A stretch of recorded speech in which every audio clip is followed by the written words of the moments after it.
how to transfer Moonpay to Trust Wallet.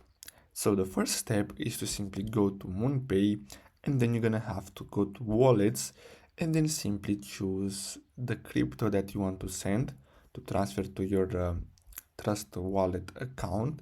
So let's say Bitcoin.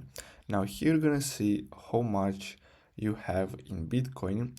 Now what you're gonna have to do next is simply click on this send button, and then here, as you can see, you're gonna have to choose the amount of Bitcoin you want to send, and then simply click on select recipient address. Now you're gonna have to simply enter the address from your Trust Wallet account, and then simply click on transfer. Now as you can see, I don't have any balance, but here you're gonna see an option to send it. Now here you can also choose the network fee. So as you can see, you have different options. So fast, as you can see, less than 4 hours is gonna cost you €1. Then you have 10 minutes, this is gonna cost you €2, depending on the amount of Bitcoin that you want to send or other cryptocurrency.